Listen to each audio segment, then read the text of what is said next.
Prime Minister, dear Donald, thank you for the warm welcome here in Warsaw. And it is a pleasure to be back in Poland.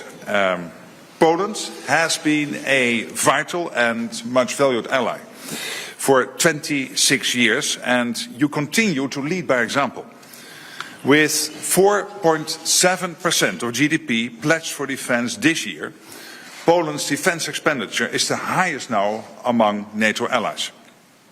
In an increasingly dangerous world, boosting defense spending is essential. Let's not forget that Russia is and is remaining the most significant and direct threat to our alliance.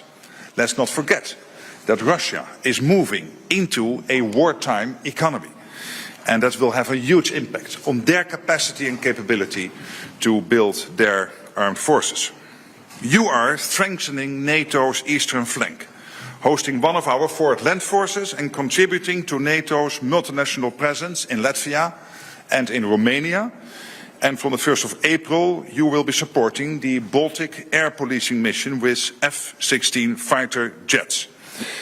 And, Prime Minister, let me be absolutely clear, dear Donald, when it comes to the defense of Poland and the general defense of NATO territory, if anyone were to miscalculate and think they can get away with an attack on Poland or on any other ally, they will be met with the full force of this fierce alliance. Our reaction will be devastating. This has to be very clear to Vladimir Vladimirovich Putin and anyone else who wants to attack us. You are also increasing military training in Poland and further strengthening your borders. And I want to tell you that the Prime Minister briefed me on your initiative, East Shield/Shield East, and I welcome this important investment in Poland's security and therefore in Europe's and transatlantic security. I think it is important, and I know you are working closely with the European Union on this.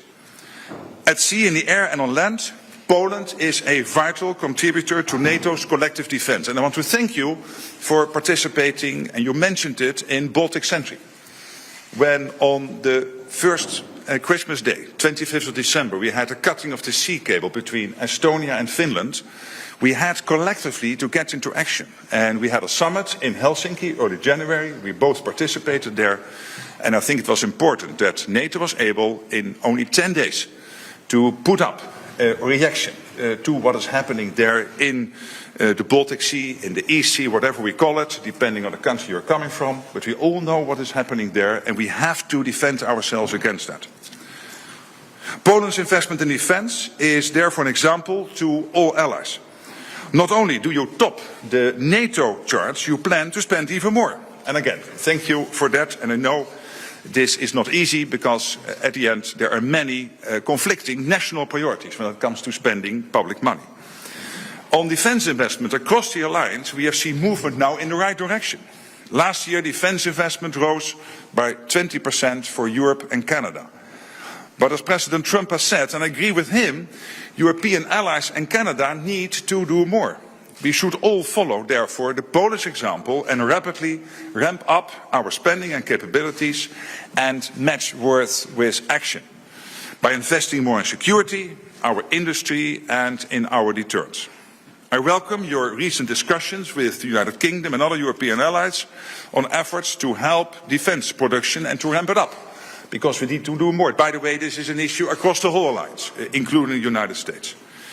And since assuming the presidency of the Council of the European Union for this half year, Poland has shown real leadership in shaping Europe's defense and security agenda. These are uncertain times, but let me be clear on one thing. The Transatlantic Partnership remains the bedrock of our alliance, and this will not change. I will come back to this issue this afternoon, indeed, in a speech here in Warsaw. The US has repeatedly made clear its commitment to a strong NATO, and President Trump reiterated this when we met at the White House earlier this month. But he also made clear that Europe must step up, and Poland is doing exactly that.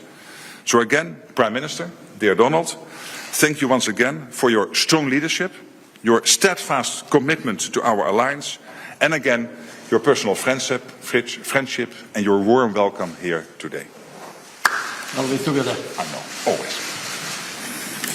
Dziękuję bardzo. Thank you very much.